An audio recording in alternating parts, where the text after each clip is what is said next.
my CV, most of my career has been spent in the telecommunications field. In fact, my entire career has been spent in the telecommunications field. So I've decided that my theme for my year as president is going to be digital transformation.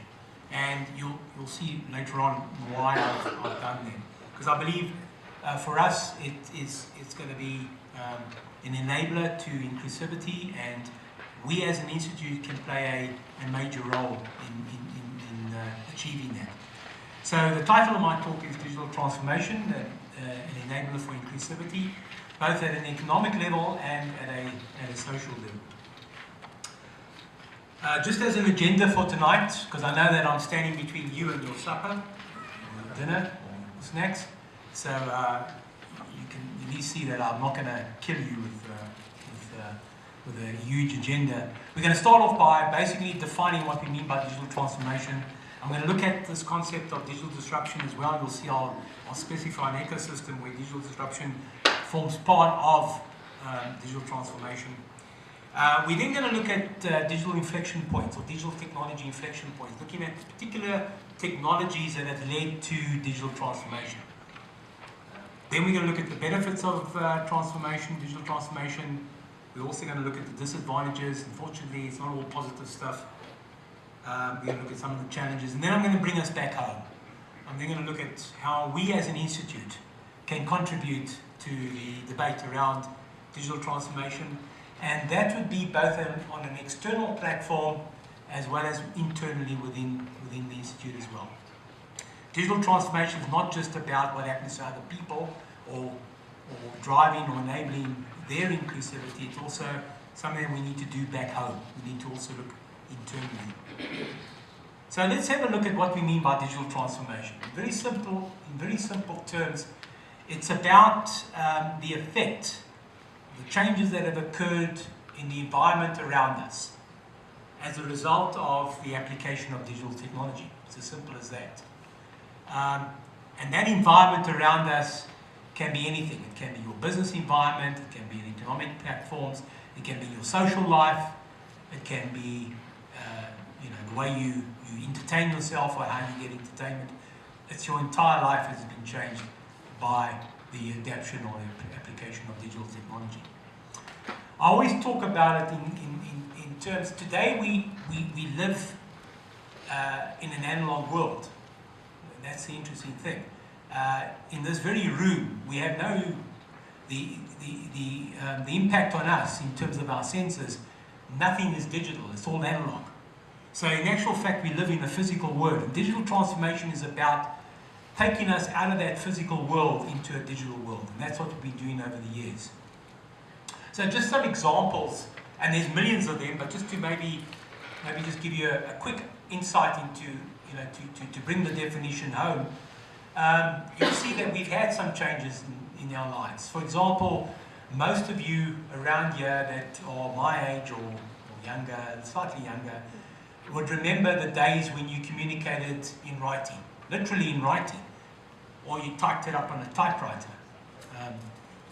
I come out of, as Henry pointed out in my CV, I come out of the South African Post Office. In those days, we used to write memos. And those memos would go back and forth, and they would become piles of paper. That's how we communicated. Do we do that nowadays? No.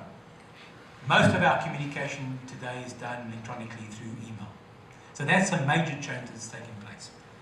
Love letters are now done through email. The only thing that's missing is the perfume.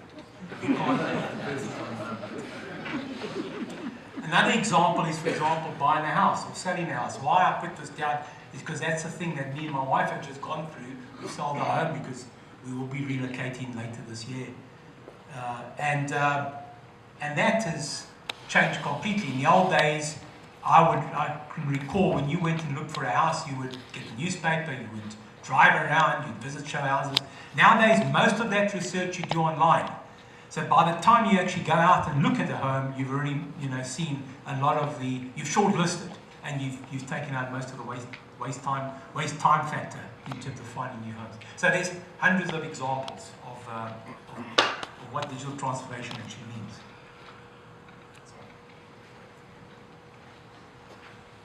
One of the big areas where digital transformation, of course, has taken place has been in the business environment. And that's been primarily driven by companies wanting to change the customer experience and wanting to change that customer experience so that they can strengthen their position in the marketplace, as you know, strengthen their competitive position.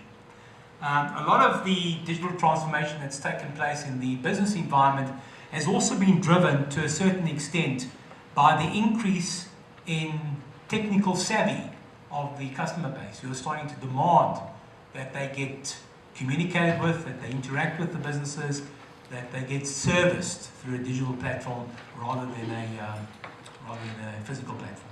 And I think the one area that we've really seen this in has been online banking, or banking. How many of you have ever, or in the last few months even, have gone into a physical bank? A lot of people don't. And it's sad because just recently Standard Bank announced that they'll actually be closing 91 branches, as you probably heard in the press. Why? Because people don't visit those branches anymore. They do their banking online. And that's going to result in some job losses. But that's obviously one of the main drivers. One of the main drivers there has been customer demands who want to have the ease of doing banking from home any time of the day. In terms of a systems concept, because this is an electrical engineering presentation, and therefore I need to bring some systems theory into it, this is really what the system looks like for digital transformation. It's been driven by, obviously, digital technology, and I'll highlight some of those technologies later on. But this digital technology can also drive digital disruption. And we're going to talk about some of that. And digital disruption then also drives digital transformation. So it's a control system that we formulated. And that's starting to drive the move towards digital transformation. Digital disruption is really about technology. It's where technology has changed a particular business or a particular process or a particular manner in which a service has actually been rolled out. That's really what digital disruption is all about. And the interesting thing is that it's coming in a number of ways over the years. It hasn't been around that long. It's only really started around about the 1990s. And the main area there is where we had things like the move from music and video and photography, moving from physical formats, DVD, in those days it was actually tape, cassettes perhaps, maybe they'd just gone on to DVD, moving that into a digital environment. And that created these players, and I'm going to talk about some of them in a minute. In 2000, it was about, the disruption was about moving video and also moving services like travel and entertainment onto a digital platform. And that created the next wave of disruption in terms of changing businesses and business processes. And of course, the latest in the 2010s, which is the sort of decade that we're sitting in now, is where we're starting to see things affecting automotive industry, finances, and healthcare. So if we look at just some of the examples, and I've just picked three. The first one is Netflix. Netflix today is a streaming company, yes, and it's a huge company. As you can see from the figures that I've got over there, in 2018, they were 100 billion rand market cap, had 100 billion rand market cap, and were earning about 15.8 billion a year. But very few people know that Netflix actually started off as an online DVD rental company. It was actually started by a guy called Reed Hastings, who received a fine, $40 fine, funny enough, for a DVD that he returned late to a rental shop. And because that upset him, he said, bugger this, I'm going to start my own operation, but I'm going to disrupt it, I'm going to do it online. And so you could actually order your DVDs online, and then they would be couriered to you, and you obviously use the same courier company to return them. And that's really how Netflix started. In 2007, the amount of bandwidth available and the cost of that bandwidth was such that it became economically feasible to maybe replace this physical format of renting out DVDs through streaming. And in fact, because Netflix didn't trust the amount of bandwidth that was going to be available at that particular time, they actually created a set-top box.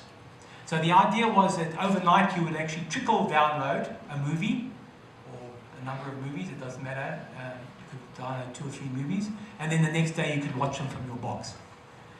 That didn't last very long, because then Netflix realized that actually bandwidth was available in most countries. Maybe South Africa was a bit slow, but in the States it definitely was available at that time, and therefore the set-top box didn't survive very long, and they went straight into streaming, which is where they are today. YouTube, of course, is the other phenomenon that has severely disrupted specifically the video industry. Now, if you think about the video industry before YouTube, it was about a few content providers. These are guys that made content, etc. And they would send it out through linear broadcasting to the masses, to the consumers. So we as consumers consumed video. YouTube turned the thing around in that we as consumers actually created video. So we create our own stuff. We create our own entertainment. And that's really how YouTube has survived and how it's grown significantly. And you can see the statistics. I mean, there's 1.9 billion active users on YouTube per month. They upload 300 hours of video per minute. And there's 3 billion videos watched per day. A lot of it is total rubbish, but it doesn't matter. It's entertainment. And then, of course, there's Uber, the well-known one, the most recent business has been very disruptive to the industry, specifically a transport company that doesn't own one vehicle. And it's based on a very simple model. It needs a driver who's got a license and a car, a reasonable car that works. It's based on you as a user who downloads an app, and you simply use that app to book a ride, and you pay using the app as well. And in terms of the revenue sharing scheme that's attached to this transaction, 80% of the revenue that's earned from any ride goes to the driver. Obviously, he's got the biggest investment in this affair, and 20% goes to Uber. That's their service fee. It's been extremely disrupted, as you know, and it carries on to be disrupted because it's disrupted the existing services like taxis, etc. And in some countries, it's actually led to violence.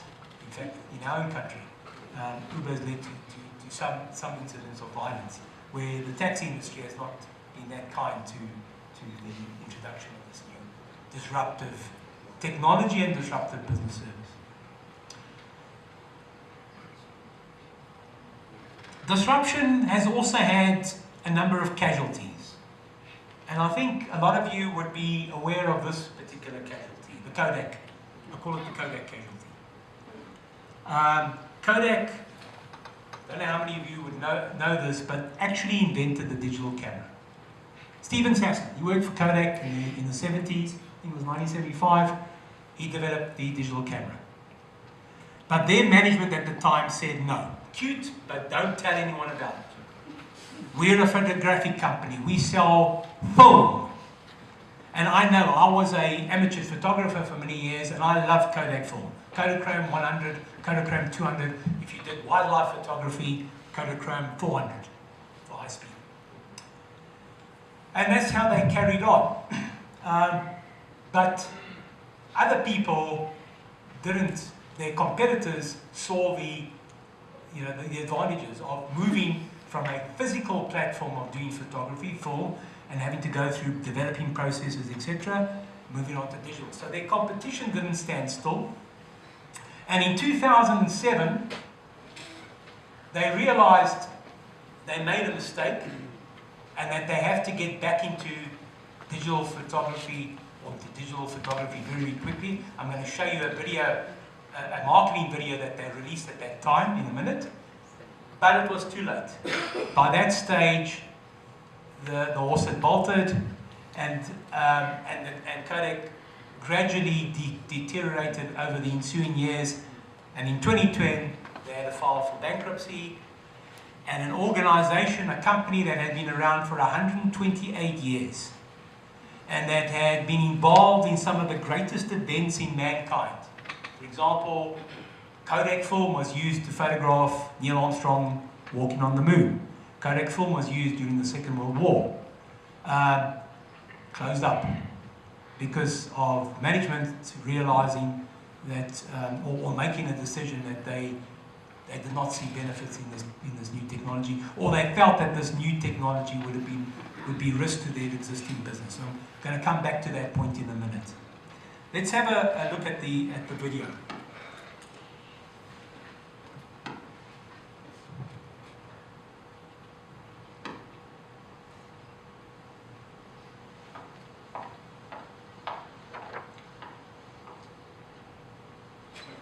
For more than a century, the Eastman Kodak Company has been part of our lives, our memories, and our futures, continually pioneering technologies that make the process of taking pictures easier and the results remarkably better, allowing us all to share the precious moments we treasure, the benchmarks of our lives, with those we love.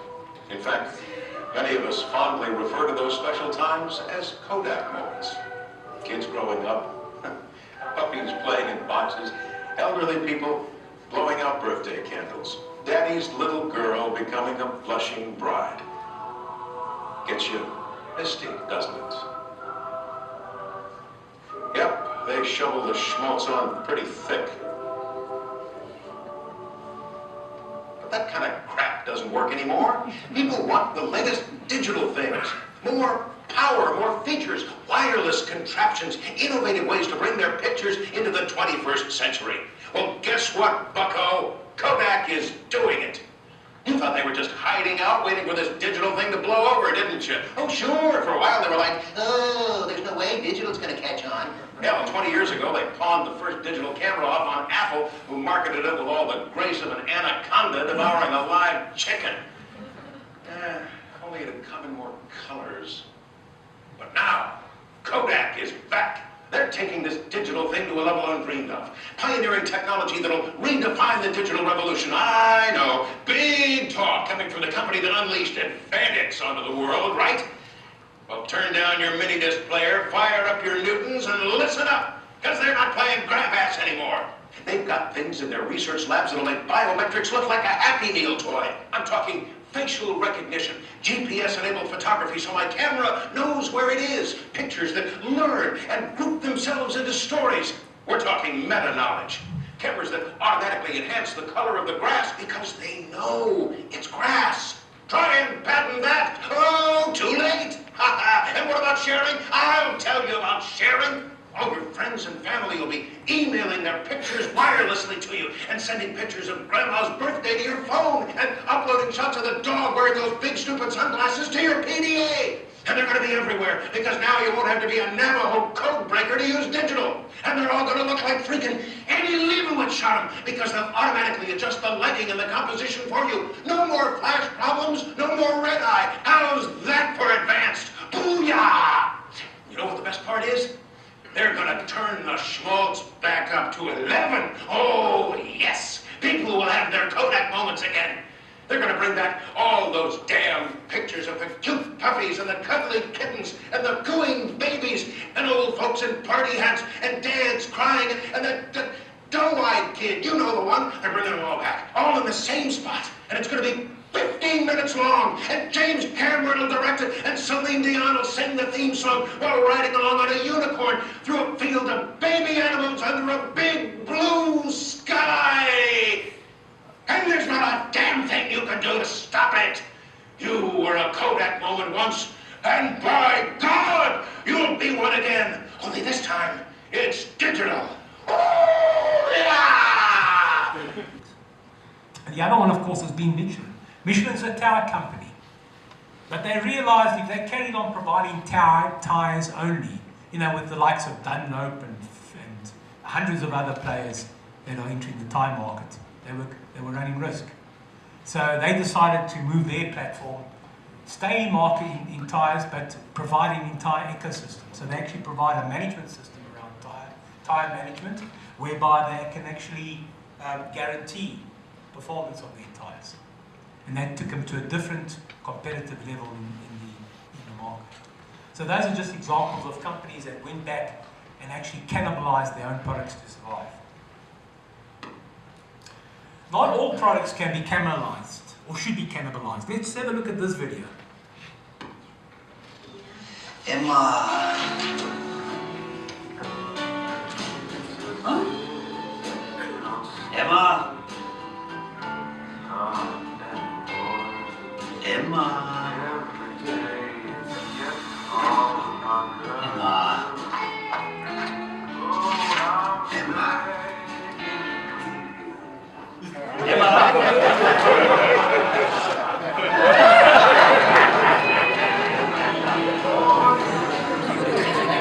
Doesn't always work.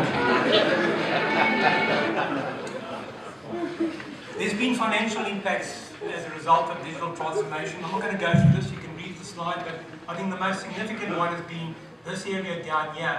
So although books have continued to survive, and we still have books today, the one area that's taken a big knock as a result of the digital platform move towards digital transformation has been the print media in terms of newspapers and magazines.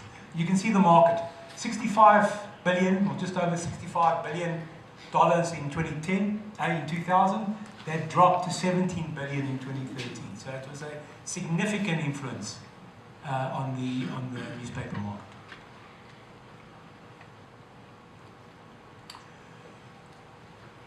The next thing that I'd like to look at is the technologies, and these are technology, digital technology inflection points that have resulted in the drive or the move towards digital transformation. Now, I'd like to point out right from the start that these are technologies that I believe have had a significant influence on digital transformation. They might not be technologies that you believe. And what I've done is, and I'm going to run through them in detail later on, but I've separated them into three areas. The one is obviously certain technologies that have occurred in telecommunications, and I'll run through them. Obviously electronics, the technologies that have come out in electronics have driven telecommunications as well as computation, as well as the computer industry. And then of course what has happened in the computer side, what's happening in the computer world. And these all combined together have had a significant contribution to digital transformation. So let's have a look at some of them in detail. The first one, of course, is the invention of pulse code modulation.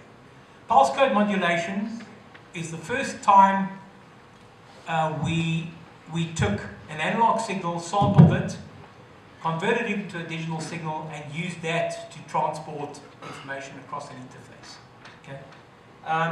It's based on the Nyquist sampling theorem. Those of you who've done communication theory would know the Nyquist sampling theorem says if you want to sample a particular signal and you want to reconstruct that sampled signal on the receive side, you need to sample at twice the highest frequency component in the signal.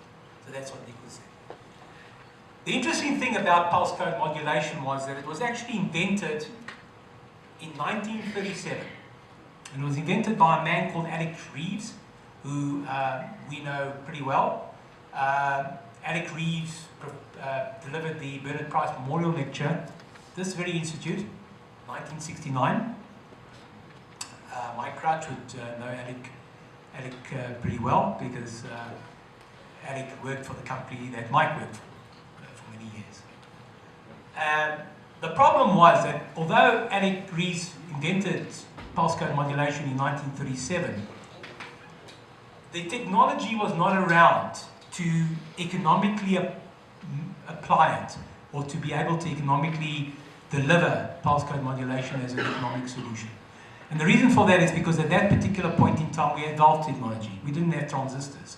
It wasn't until transistors were invented, and I'll come to that later on, but they were invented in 1947, that it became feasible to look at using pulse code modulation as an economic and commercial solution in terms of providing digital transmission. The other significant contribution from a telecommunications point of view to digital transformation has been the invention of optical fiber. Or at least the invention or the use of optical fiber as a transmission media. There was a lot of work done on optical fiber before, but it wasn't until the mid-60s that two gentlemen, Charles Kai and George Hockman, also coming from, funny enough, STC, Standard Telephone and Cables in the UK, looked at what was required to use optical fibers to carry high-speed data. And the requirement at that particular point in time was to reduce the attenuation to below 20 dBs per kilometer. And the only way that they could do that was to actually improve the purity of the silicon that they used. So what they proposed is particular doping techniques, whereby the actual silica is doped with additional materials like germanium, etc., in order to drop the attenuation. In fact, the improvements have been so significant that today we have fibers that provide attenuation of 0.05 dBs per kilometer.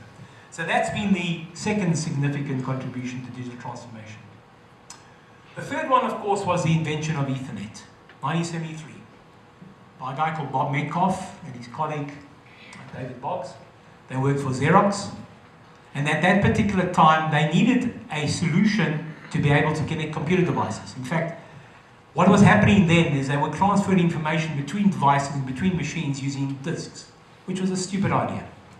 And so they came up with Ethernet, which is basically a local area network protocol. It wasn't commercialized until the 1980s, when Bob Metcalfe started 3Com. And in fact, in order to commemorate the invention of Ethernet and its significant contribution to digital transformation, because today Ethernet forms the foundation, layer 1 and layer 2 connectivity technology for the internet and for all IP connectivity. In order to commemorate that, I've invited Bob Metcalfe, who's still alive, still active, as a professor at the University of Texas. He will be presenting our Bernard Price Memorial Lecture later this year.